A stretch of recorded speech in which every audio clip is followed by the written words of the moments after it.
আওয়ামী লীগকে ফেরত আনার জন্য কি আন্তর্জাতিক চাপ তৈরি হতে যাচ্ছে, বা সেটা যদি তৈরি হয় সেটা কি এতটা ইন্টেন্সিভ হতে পারে যে সরকারকে আওয়ামী লীগকে এই নির্বাচনের আগে ফেরত আনার পরিস্থিতি তৈরি হবে? এই আলাপটা সামনে আসলো।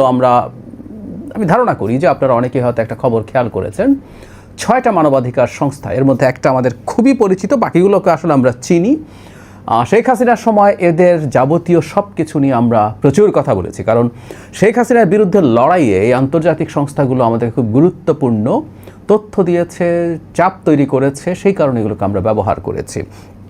12টা সুপারিশ দিয়েছে। আমি আওয়ামী লীগ প্রসঙ্গেও সুপারিশ আছে, সেটা শেষে পড়ব, কিন্তু যারা যারা এখানে এটা করেছে সেটা আমি তাদের যদি একটু নাম বলি, সেটা হচ্ছে Civicus, Committee to Protect Journalist, Fortified Rights, Human Rights Watch, Robert F Kennedy Human Rights, Tech Global Institute. এর মধ্যে হিউম্যান রাইটস ওয়াচকে আমরা খুব ভালোভাবে চিনি, মানে আমাদের দেশে এটা আর অ্যামনেস্টি ইন্টারন্যাশনাল, এ দুটোকে সবচেয়ে বেশি চিনি, কিন্তু বাকিগুলো যথেষ্ট পরিচিত এবং প্রতিষ্ঠিত মানবাধিকার সংস্থা।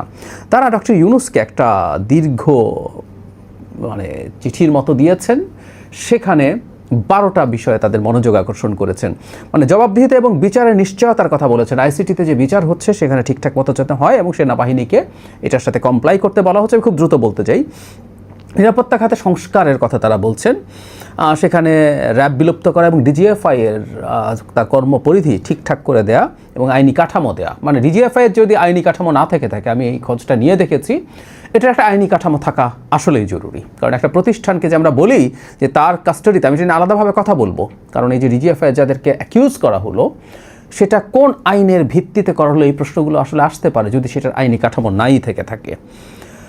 তারপর বলা হচ্ছে গুমের অপরাধ নির্ধারণ তদন্ত কমিশন শক্তিশালীকরণ। হেডলাইন দিয়ে বুঝতে পারছি জাতীয় মানবাধিকার কমিশনের সংস্কার, এখানে আমরা একটা স্ট্যান্ডার্ড বলছে, প্যারিস প্রিন্সিপালের সঙ্গে সামঞ্জস্য রেখে এটা সংস্কার করতে হবে, যাতে এটা সবগুলো নিরাপত্তা বাহিনীর সংস্থাগুলোর বিরুদ্ধে অভিযোগে তদন্তের পূর্ণ ক্ষমতা দিতে হবে। কোনো সন্দেহ নাই আমাদের একটা মানবাধিকার কমিশন আছে যেটা আদতে কোনো পাওয়ার নেই, একেবারেই নেই। সুতরাং এটাকে যথেষ্ট শক্তিশালী একটা পাওয়ারফুল একটা প্রতিষ্ঠানে পরিণত করতে হবে, কারণ ভবিষ্যতে একটা সরকার অগণতান্ত্রিক হয়ে ওঠার চেষ্টা করতে গেলে এই কমিশনটাই খুব গুরুত্বপূর্ণ বাধা দিতে পারবে। ঠিক আছে, এটাও জরুরি। ব্যক্তি স্বাধীনতা আইন সংস্কার, সাইবার সিকিউরিটি অধ্যাদেশ, এগুলো কতগুলো আইন, বিশেষ ক্ষমতা আইন, অফিসার সিক্রেটস অ্যাক্ট, এগুলো নিয়ে আলাপ করতে বলছে। আমরা জানি এগুলো নিয়ে আমরাও দীর্ঘদিন কথা বলছি। ব্যক্তিগত তথ্য সুরক্ষা ও নজরদারি সীমিতকরণ, পার্সোনাল ডেটা প্রোটেকশন অধ্যাদেশ এবং ডেটা ম্যানেজমেন্ট অধ্যাদেশের আন্তর্জাতিক মান অনুযায়ী সংশোধন করতে হবে। মত প্রকাশের স্বাধীনতা, সাংবাদিক সুরক্ষা, এখানে যেটা বলা হয়েছে, রাজনৈতিক কারণে বা রাজনৈতিক পক্ষপাতিত্ব অর্জিত হয়রানি, গ্রেপ্তার বা মামলা থেকে রক্ষা করতে হবে। সংস্কার, গণমাধ্যম সংস্কার কমিশন যেটা হয়েছে তার সুপারিশ বাস্তবায়ন করতে বলেছে। রাজনৈতিক উদ্দেশ্য প্রণোদিত মামলা প্রত্যাহার, খুবই জরুরি। আওয়ামী লীগের বিরুদ্ধে মামলা হওয়া উচিত হবে, জেনুইন অপরাধের জন্য মামলা হওয়া উচিত হবে, কিন্তু আওয়ামী লীগের বিরুদ্ধে হয়রানিমূলক মামলা হচ্ছে, ধরেই খুনের মামলা, দেশে ছিলেন না, খুনের মামলা, এটা একেবারে আকচার হয়েছে। এটা করতে গিয়ে আসলে বিচারটাকেই প্রশ্নবিদ্ধ করা হচ্ছে। আমরা দীর্ঘদিন থেকে এই আলাপও করেছি। 9 নম্বরে আছে আওয়ামী লীগ প্রসঙ্গে, আমি সেটা পরে আসছি। সিভিল সোসাইটি এনজিও স্বাধীনতা দিতে বলছে। রোহিঙ্গা শরণার্থীদের সুরক্ষা, আন্তর্জাতিক অপরাধ আদালতের সঙ্গে সহযোগিতা বলা হচ্ছে, এটা করতে হবে। তাদের ওয়ারেন্টের কেউ যদি বাংলাদেশে থাকে সেই ক্ষেত্রে হস্তান্তর করতে হবে, এটা মেজর সমস্যা নেই। এবার 9 আওয়ামী লীগের ক্ষেত্রে কী বলেছে আমি একদম স্পেসিফিকলি পড়তে চাই। সন্ত্রাস বিরোধী আইনের আওতায় আওয়ামী লীগের কার্যক্রম যে সামগ্রিক নিষেধাজ্ঞা দেওয়া হয়েছে তা অবিলম্বে প্রত্যাহার করতে হবে। এটি স্বাধীনতা ও বহুদলীয় রাজনীতির পথে বাধা সৃষ্টি করছে।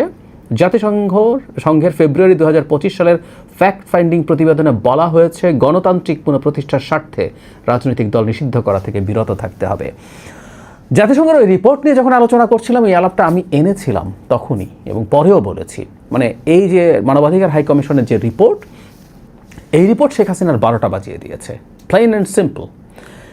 ওখানে এমন বক্তব্য আছে যে শেখ হাসিনার সিদ্ধান্তে, তার সমন্বয়ে, তার নেতৃত্বে, তার আদেশে এই যাবতীয় মানবতা বিরোধী অপরাধ ঘটেছে এবং হত্যাকাণ্ড সহ যা যা আছে খুবই ডিটেইলড সেখানে আছে। একক দায়, প্রধানতম দায় শেখ হাসিনাকে দেওয়া হয়েছে, সাথে আরও কিছু ব্যক্তির নাম আছে।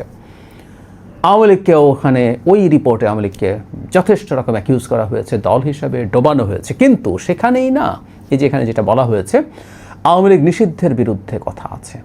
এমন একটা রিপোর্ট যেটা শেখ হাসিনা এবং আওয়ামী লীগকে ভয়ঙ্কর রকমভাবে প্রশ্নবিদ্ধ করেছে গ্লোবালি, সেটাই আবার আওয়ামী লীগ নিষিদ্ধ করার বিরুদ্ধে কথা বলছে। আর এখানে হিউম্যান রাইটস ওয়াচ যেটা বলছে এটা খুবই ইন্টারেস্টিং, এই জায়গাটা আমরা খেয়াল করি। আওয়ামী লীগকে কী করব সেটা আমরা বিচারিক প্রক্রিয়া চাই, এটা সবাই চাই। আওয়ামী লীগকে এক্সিকিউটিভ অর্ডারে নিষিদ্ধ করার পক্ষে আমরা কেউ ছিলাম না। সন্ত্রাস দমন আইন 2009-এ যেভাবে দল নিষিদ্ধ করা হয়েছিল, শেখ হাসিনা পতনের 2-3 দিন আগে জামায়াত এবং শিবিরকে নিষিদ্ধ করা হয়েছিল ওই আইনে সরকারের নির্বাহী আদেশে। নির্বাহী আদেশের সমস্যাটা কোন জায়গায়? কারো আত্মপক্ষ সমর্থনের সুযোগ থাকে না। আমি বললাম তুমি নাই, তুমি নাই। এই চর্চা যদি শুরু হয় এটা একটা ভয়ঙ্কর চর্চায় পরিণত হবে। এটা ইনফ্যাক্ট পরবর্তীতে যে কারো বিরুদ্ধে যে কোনো সময় ব্যবহৃত হতে পারে। সরকার কি করলো? প্রথম কথাটা হচ্ছে সরকারের আসলে আদৌ ইচ্ছা ছিল না। প্রধান উপদেষ্টা একাধিকবার বলেছেন, দেশি মাধ্যম বিদেশি মাধ্যমকে রিপিটেডলি বলেছেন, একাধিক না আসলে বেশ কয়েকবার, যে আওয়ামী লীগকে তারা নিষিদ্ধ করতে যাচ্ছে না, আওয়ামী লীগ নির্বাচনে পার্টিসিপেট করবে কিনা এটা তাদের সিদ্ধান্ত। পরবর্তীতে আমি ব্যক্তিগতভাবে মনে করি জামায়াত স্পন্সার্ড একটা মুভমেন্ট হলো। আমি আবারও বলছি, এটা জামায়াত স্পন্সার্ড মুভমেন্ট হলো।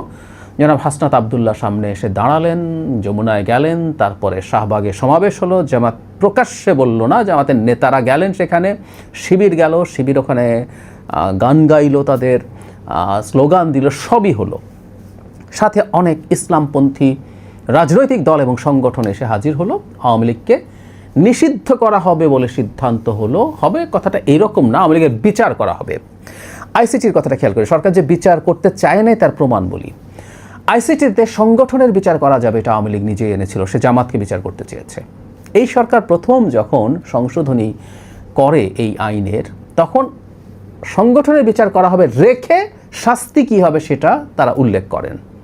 এই প্রথম যে সংশোধনী সেটার প্রেজেন্টেশনে অনেককে ডাকা হয়েছিল, আমি সেখানে ছিলাম, সেটা নিয়ে কথা বলেছি। মজার ব্যাপার, এটা যখন ক্যাবিনেটে গেল সরকার এই যে মানে কত শাস্তি তো দূরেই থাকুক, সংগঠনের বিচার করা হবে এটাই তুলে দিয়েছিল, এটা বাতিল করে দিয়েছিল। মানে সরকার তার বিচার করতে চায় নাই। এই আন্দোলনের পর যেটা সিদ্ধান্ত হলো, ঠিক আছে আইসিটিতে আবার ওই ধারাটা ফেরত আনা হোক যে সংগঠনকে বিচার করা যাবে, আনা হলো। কিন্তু এই বাকি সময়গুলোর ক্ষেত্রে যেটা হলো সেটা হচ্ছে এই সরকার 2009 সালের যে সন্ত্রাস দমন আইন, তাতে সংগঠন বাতিল, এই জায়গাটা একটু খেয়াল করি, সংগঠন বাতিল করার অপশন থাকলেও কোনো দলের কার্যক্রম নিষিদ্ধ করার জন্য বা কোনো টেম্পোরারি স্যাংশন দেওয়ার জন্য ব্যান করার কোনো ধারা ছিল না। সেটা অ্যামেন্ড করে সরকার এই সন্ত্রাস দমন আইনের অধীনে আওয়ামী লীগের বিচার, আওয়ামী লীগের কর্মসূচি, রাজনৈতিক কর্মসূচি স্থগিত করেছে তার বিচার শেষ হওয়া পর্যন্ত। ফলে যে কথাটা বলতে চাচ্ছিলাম, আওয়ামী লীগের কিন্তু বিচার এখনও শুরুর পরিস্থিতিও হয়নি। মানে আওয়ামী লীগের বিচারের ক্ষেত্রে যেটা হয়, একটা মামলা হওয়া, তদন্ত হওয়া, কিছুই হয়নি। শুনলাম কোথাও যেন একটু দেখলাম খানিকটা তদন্ত নাকি হচ্ছে, এগুলোর ব্যাপারে ভীষণ গড়িমসি আছে। কিন্তু প্রশ্নটা হচ্ছে সরকার কিন্তু আওয়ামী লীগের কর্মকাণ্ড নিষিদ্ধ করেছে এক্সিকিউটিভ অর্ডারে, যেটি আমাদের সবসময় অভিযোগ আছে ছিল। বেস্ট কি হতে পারত? আমি আওয়ামী লীগ নিষিদ্ধ করার মানে এই প্রসেসের আগে একটা কথা বলছিলাম যে আওয়ামী লীগ মানে নানান রকম মিছিল টিছিল নিয়ে নামে, লোকজন সেটার উপর হামলা টামলা করে। তো আমি বলেছিলাম যে তখন তো আইসিটি থেকে এটা সরিয়ে ফেলা হয়েছিল। আমাদের আরেকটা পলিটিক্যাল পার্টিস অর্ডিন্যান্স একটা আছে 1978 বা 79-এর, ওখানে কতগুলো ক্রাইটেরিয়া আছে কী করে একটা রাজনৈতিক দলকে নিষিদ্ধ করা যাবে। আমি তখন বলছিলাম যে এটা নিয়ে একটা রিট করে সেখানে তার শেষ হওয়া পর্যন্ত আদালতের কাছ থেকে আওয়ামী লীগের কর্মসূচির উপর এক ধরনের নিষেধাজ্ঞা চাওয়া। এটা যদি আদালত করত তাহলে কিন্তু যেটা বলা হতো এটা বিচার বিভাগ তার হিয়ারিংয়ের ভিত্তিতে করেছে, সরকারের এক্সিকিউটিভ অর্ডারে কিন্তু প্রবলেম থাকে। এখন যেটা সমস্যা দাঁড়ালো, সরকার যেহেতু এক্সিকিউটিভ অর্ডারে এটা নিষিদ্ধ করেছে, এটা মুহূর্তেই আবার সরকার তুলে দিতে পারে, সত্যিই পারে, কারণ এটা আদালতের কোনো নির্দেশনা না। আদালতের যদি নির্দেশনা হতো সেটাও ব্যান সরানো যেতে পারতো, সেই ক্ষেত্রে আবার সেটা অ্যাপিল করে সেটার একটা ডিউ জুডিশিয়াল প্রসেসের মধ্যে দিয়ে হতে পারতো। কিন্তু সরকার এই কাজটা করেছে এক্সিকিউটিভ অর্ডারে, সুতরাং এটা সরিয়ে ফেলা যায়। হিউম্যান রাইটস ওয়াচ আমরা চিনি, তার নেতৃত্বে বাকি আরও 5টা, মোট 6টা এই কথাটাই বলার চেষ্টা করছে। আমি ধারণা করি জাতিসংঘ বলেছে, হিউম্যান রাইটস ওয়াচ বলেছে, আমি ধারণা করি খুব দ্রুত এই ব্যাপারে পরিস্থিতি তৈরি হতে যাচ্ছে। আমি শেখ হাসিনার সাম্প্রতিক আত্মবিশ্বাস দেখছি, তিনি অনেক বেশি কথা বলছেন, প্রায় প্রতিদিন তিনি কোথাও না কোথাও কথা বলছেন। অনেক মানে কোথাও না কোথাও বলতে বোঝাচ্ছি বিভিন্ন জেলা বা বিভাগীয় কমিটির সাথে হুমকি ধামকি দিচ্ছেন। আমি সম্ভবত দেখতে পাবো, আমরা সম্ভবত দেখতে পাবো, খুব বেশি দিন নেই, বিশেষ করে পশ্চিমারা, আর ভারত তো আছেই, ভারত এই মুহূর্তে নিজে মুখে না বললেও ভারত এটার পেছনে কাজ করবে, আওয়ামী লীগকে নির্বাচনে আনার একটা চাপ তৈরি হতে যাচ্ছে। এখন প্রশ্ন হচ্ছে এতে ফল হবে কি না, বলা কঠিন। কারণ হচ্ছে আমাদের রাজনৈতিক দলগুলোর যে পরিমাণ বিভাজন তৈরি হয়েছিল, সবাই যেভাবে আওয়ামী লীগ নিষিদ্ধের পক্ষে দাঁড়িয়েছিল, এবার যদি আওয়ামী লীগ ফেরত আসার পরিস্থিতি হয়, কেউ মাঠে নামার চেষ্টা করতে পারেন। কারণ ওই যে বললাম যে জামাত পেট্রোনাইজড, আওয়ামী লীগ মাঠে নেমে গেলে জামাতের সবচেয়ে বড় ডিজাস্টার হবে। জামাত এখন বিরাট আলোচনার বিষয়, জামাত এই আলোচনার বিষয়টি থাকবে না। আবারও বলছি, আওয়ামী লীগ ফেরত যদি আসে, কি আমি এথিক্যাল প্রশ্ন তুলছি না, আমি জাস্ট পলিটিক্যাল লাভ ক্ষতির হিসাব করছি। জামাত হাতে নামার চেষ্টা করবে, এনসিপিকে তারা চেষ্টা করবে সাথে নেয়ার জন্য, কিন্তু এনসিপির সাথে এবার জামাতের আবার একটা বিভেদ তৈরি হয়েছে।